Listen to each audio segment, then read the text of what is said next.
island of Martha's Vineyard off the coast of Massachusetts lies the quiet seaport of Edgartown, founded over 300 years ago by early New England settlers. A century ago, Edgartown was the home port of famous New England whaling ships, and its many fine mansions were once the homes of whaling captains. Now, these spotlessly white houses are the summer homes of families lured to Edgartown by its simple charm and the beauty of the sea. One of the landmarks in Edgartown is the quaint Harborside Inn, which is located in the center of the village. It overlooks the waterfront near the famous Edgartown Yacht Club. In addition to new modern accommodations, many of the guest rooms are situated in the beautiful old mansions adjacent to the inn, named after local whaling captains. Out beyond the harborside swimming pool can be seen Edgartown Harbor. Here, where whaling ships once rode at anchor, fine yachts now moor.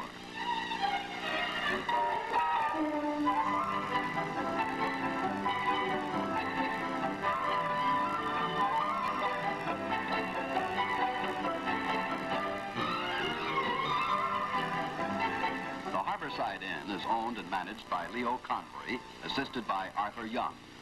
To them, as it does eventually to most businessmen, the airplane suddenly became a necessity one day early in the summer when the chef reported that 100 pounds of beef were urgently needed for an unexpected influx of guests. Only in Boston could such a special order be filled, and only an airplane could get it in time. A quick call by Arthur Young to Steve Gentle, the manager of the local airport, solved the problem. Steve, like thousands of local flying service operators, provides air service of all types for the local community.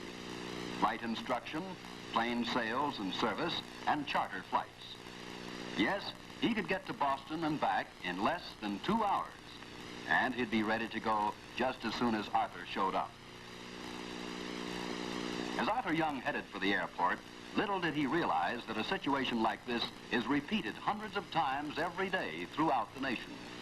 While his problem is 100 pounds of beef, a manufacturer in Illinois may need an urgent shipment to keep production going, or a contractor in Texas may speed 300 miles to land a contract. Thousands of businessmen have found that their airplane can answer many of their transportation problems, not just urgent ones, but routine travel too, making it possible for them to get more done in less time. In fact, so popular has the airplane become for business travel that over 25,000 businessmen now fly their own airplanes. At the airport, Arthur Young finds Steve Gentle waiting for him, and they waste no time getting into the airplane. A sleek 4-passenger Piper Tripacer. Boston is 74 miles away, and with a cruising speed of well over 130 miles per hour, they'll be there in less than 35 minutes. Once in the air, Arthur Young is surprised to find Steve offering him the controls. Gingerly at first, he tries the wheel, expecting the airplane to rear up on him like a horse. Suddenly, the ease and thrill of flying brings out a broad grin. Why, this is fun. In less than 2 hours, the Tripacer went to Boston, picked up its load, and returned to Edgartown. By any other means, the trip would have taken 4 times longer, and guests at the Harborside Inn would have missed their steaks that night. So impressed was Arthur Young with the usefulness and fun of flying that he started flying lessons. His instructor, Jack Chapman, began with a careful explanation of why and how an airplane flies. The students soon found that there was nothing mysterious about the art of flying, and that the modern airplane has so many safety features built into it that it was almost impossible to get into trouble. Before the first lesson, he received a complete explanation of the various features and controls of the airplane. First, the propeller. The big rugged nose wheel of the tricycle landing gear that so greatly simplifies learning to fly. The powerful Lycoming engine, which will run over 100,000 miles between overhauls. Next, an explanation of the ailerons, the controls on the wing, which bank the airplane and make it turn naturally without skidding or slipping. When one aileron goes up, the other goes down, raising one wing, dropping the other. And the flaps, which act as air brakes and slow the plane down for a landing. Then the elevators, which make the plane climb or descend by raising or lowering the tail, thus changing the angle of flight. And the rudder, which is used to hold the airplane straight. As in a car, the principal control is the steering wheel, which moves the ailerons out on the wing. Turn the wheel to the left, you bank and turn to the left. Turn the wheel to the right, you go to the right, just as in a car. To descend, the wheel is moved forward. To climb, it is brought back. Moving the wheel back and forth operates the elevators on the tail of the airplane. To adjust for varying loads which might be carried, an adjustable stabilizer is also provided. Some people call it the automatic pilot. This adjusts the horizontal tail surface to trim the airplane slightly and let you fly straight and level with hands off the controls. This handle operates the flaps, which are used both to take off more quickly and to bring the Tripacer in more slowly on landing. When you want to steer the airplane on the ground, you steer it with the nose wheel, which turns as the rudder turns. Both the nose wheel and rudder are operated by the rudder pedals. Note that the wheel automatically turns at the same time. This unique feature of the Tripacer interconnects the two controls so that rudder and ailerons move together automatically when either the wheel or rudder pedals are moved. To stop the airplane, a single handle operates the hydraulic brakes, bringing the airplane to a quick, sure stop. And now for a look inside at the instrument panel. A magnetic compass, a non-swinging gyro compass, the airspeed indicator, a clock, the altimeter whose big hand counts altitude in hundreds of feet, the turn and bank indicator which shows the rate of turn, an artificial horizon, and a rate of climb indicator. Looks complicated at first, but each instrument makes flying that much easier. On the right side of the panel are the engine instruments. On the upper left, a tachometer, which shows engine speed, and manifold pressure gauge to show amount of power. Oil temperature and pressure gauges, bottom left, fuel gauges and ammeter to the right. Heater control knobs and even a cigarette lighter are below the panel. And so, with a short preliminary instruction completed, student pilot Arthur Young and his instructor head out for the first flight lesson, which usually lasts an hour. Some people have actually learned to fly the Tripacer in one day, while many businessmen actually learn to fly as they travel cross-country on business trips under what is known as the Piper Learn As You Travel program. Two final procedures are followed before takeoff. First, to make sure that everything is in order, the pilot runs through a checklist on the instrument panel. Proper fuel supply, carburetor heat off, mixture rich, oil temperature and pressure okay, flaps checked, stabilizer set. Next, an engine check. The throttle is eased forward to increase power to 1,500 RPMs. Then a check of each of two separate ignition systems, which are provided for added reliability. Takeoff. Young's first lessons were devoted to learning the fundamentals of flight, the effects of the controls, and the use of the instruments. Even such beautiful scenes as the multicolored cliffs of Gayhead did not distract the student as he concentrated on learning. Like most beginners, he felt he had to constantly fight the airplane or it would tip over. But soon he learned that the airplane would fly smoothly and steadily with his hands off the wheel.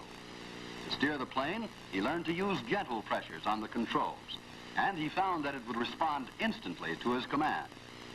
Familiarity and confidence came fast, and soon he learned the exhilaration which comes from being free to climb, glide, or turn in the limitless expanse of the sky.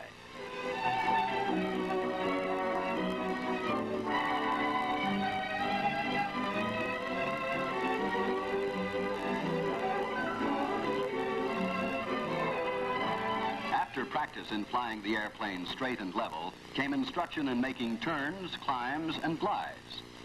This is how the pilot sees a gentle turn to the left, while the instruments tell the same story.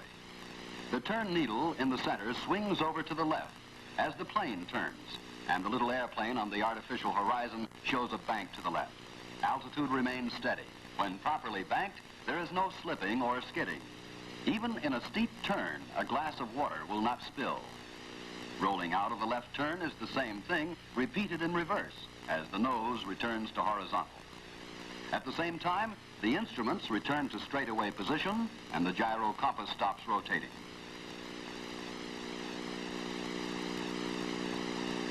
Next comes practice in climbs. Add power and bring the wheel back slightly. This raises the nose to increase the angle of the wing and give added lift. By the instruments, the climb is indicated on the artificial horizon, upper right, and by the altimeter needle, lower left, which starts to climb steadily. Also, the rate of climb indicator, lower right.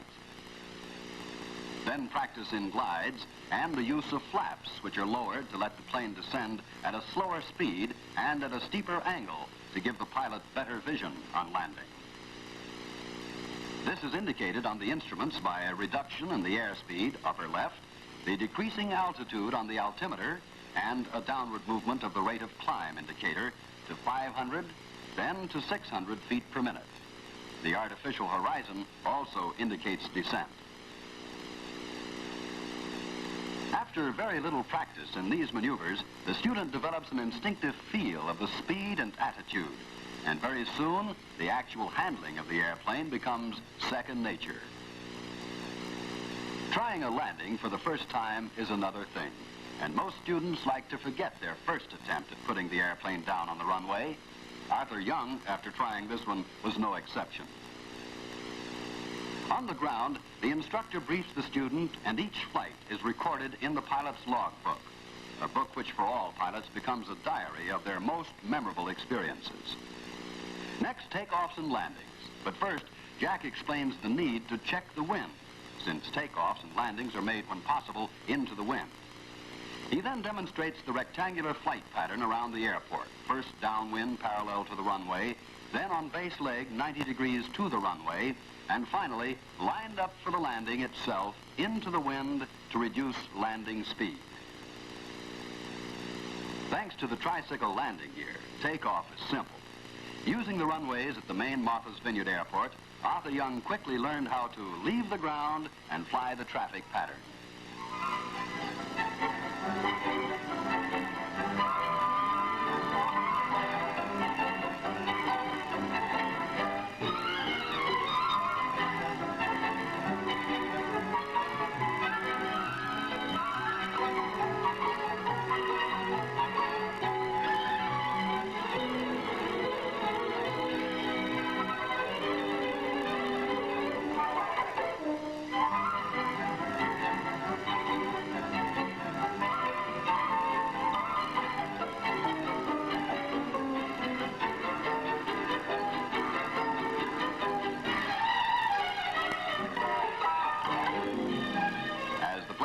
The runway, power is reduced and the control wheel gradually brought back until the rear landing wheels touch down with the elevators in full up position.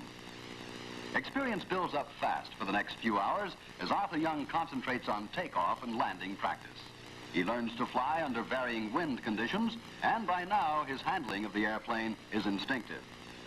Finding out just where the ground is on the landing requires several hours of practice. Then one day the student suddenly learns the knack and never forgets it.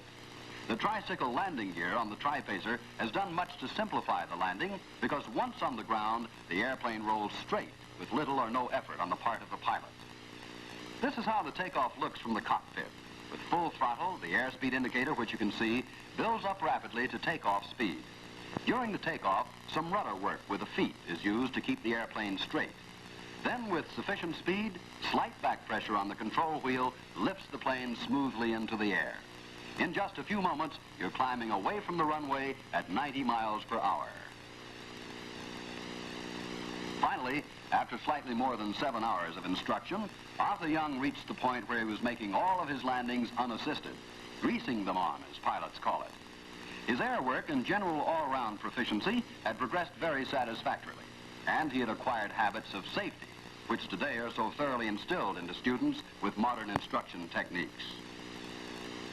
Then comes that wonderful moment which beginners are sure will never come to pass, but which they eagerly await as their confidence builds up.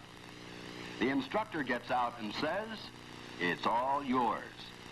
And with a few final words of advice, Arthur Young is on his own, about to face the most thrilling, the most memorable, the most exciting moment in any pilot's experience, the first solo flight.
No experience in a pilot's career that matches the thrill and exhilaration of flying alone for the first time. It's a memorable occasion for which congratulations are definitely in order. First from the instructor, and in Arthur Young's case, from a small but deeply interested group, all the members of the Young family who are on hand for this important event. His wife Nancy and the three younger Youngs, Billy, Debbie, and Tony. All as excited as Daddy, except maybe Tony, who perhaps didn't quite understand it all yet. But soloing is just the beginning. Learning to fly from one point to another is the next step. For their first cross-country hop, Jack and Arthur select a course from Edgartown to Plymouth to Provincetown to Nantucket Island and return. Using an aeronautical chart, they mark their course in pencil. 10 hours of solo cross-country time, including a 200-mile trip, are required of student pilots to qualify for the coveted private pilot's license, which entitles them to carry other people and to make trips at will. Heading north toward Plymouth, 42 miles away, the Tripacer climbs over Edgartown Harbor. Beyond it lies the sparkling, crystal-clean village of Edgartown, and then the lighthouse on the point that guards the entrance to Edgartown Harbor. This close-up of the aeronautical chart shows the first leg of the trip, and the first prominent landmark, which will be Woods Hole across Vineyard Sound from the island of Martha's Vineyard. In just a few minutes, Woods Hole shows up a few miles to the left, a narrow channel between Cape Cod and the Elizabeth Islands, with treacherous 8-knot currents that have brought many a yachtsman to grief. Pilots soon learn to read their charts as if they were a photograph of what they actually see below. Next prominent landmark is the famous Cape Cod Canal, which shortens the seaway from Boston to New York. A railroad bridge across the canal is shown on the chart and should be a prominent landmark to look for. Sure enough, the two towers of the bridge show up as the plane leaves the canal a few miles to the right and continues a heading for Plymouth. Here at Plymouth, by coincidence, was a landmark not shown on any chart, but which identified Plymouth beyond question. The Mayflower II lay at anchor below. What a strange sight indeed to the Pilgrim Fathers if 400 years ago they had seen a red and white Tripacer circling overhead.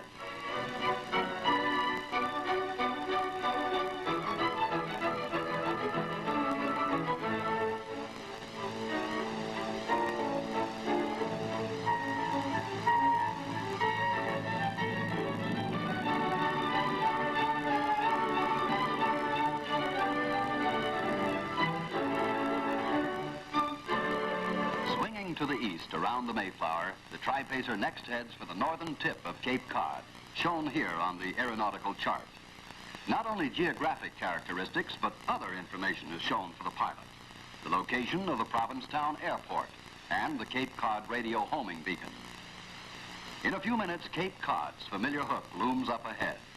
It was here that the Pilgrim Fathers first paused momentarily, and having discovered only this narrow sandy patch of real estate, proceeded on to Plymouth and the mainland. On the leg to Nantucket, Arthur Young learned something about radio navigation, since Nantucket is equipped with a CAA Omni range station, one of a nationwide network which has greatly simplified cross-country flying. To fly by Omni, the pilot first tunes to the station, finds the proper course by turning the lower dial to center the needle. He then checks whether the course is to or from the station by flipping this switch, and then reads the course to fly on this dial. When crossing over the station, the needle gives positive indication by swinging back and forth. Flying by Omni range is exceptionally accurate.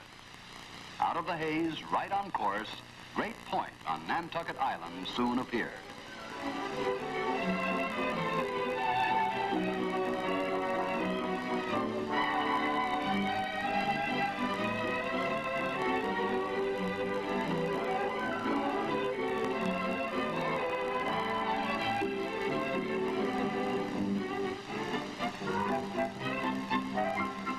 As the southeastern tip of Martha's Vineyard showed up, Arthur Young was once again amazed at how effortless transportation in an airplane could be. He had flown 200 miles in just an hour and a half.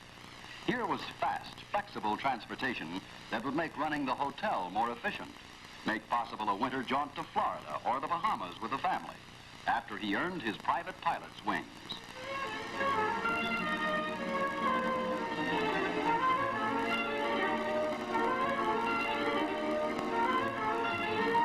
For the next few weeks, Arthur Young built up his flying time on solo cross-country flights, practicing air work, developing precision and familiarity, becoming thoroughly at home in the air, and enjoying every minute of it.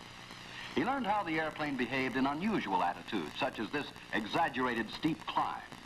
He learned that the Tripacer could only be stalled with the most deliberate misuse of the controls, and that it would fight him to return to a safe, sane level flight position as if it were human. Finally, just 6 weeks after he soloed, Arthur Young took his test for a private pilot's license with Steve Gentle, who, like many experienced instructors, are designated by CAA as flight examiners. Arthur had met the requirement of 15 hours of dual instruction and 25 hours of solo flying. On this flight test, he demonstrated his proficiency in certain prescribed maneuvers, turns, stalls, general airmanship. Now the flight is about over, and he's coming in to land, wondering, hoping, worrying whether he had done well or would need more practice.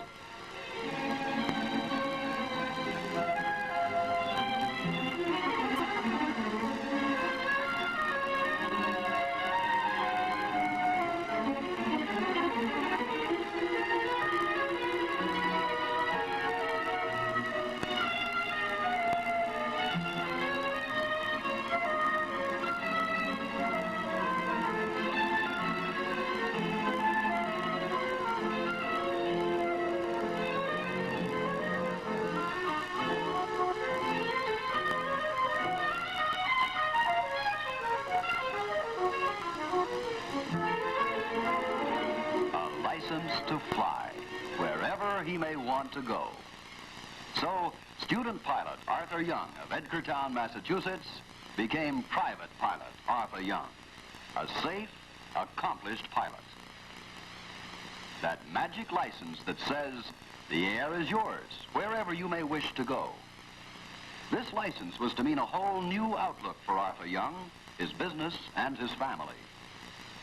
He wasted no time making use of this newfound privilege. His first eager passengers were Nancy Young and the 2 older children. Their first ride was just a sightseeing hop around the island, but soon the airplane became an essential part of their lives.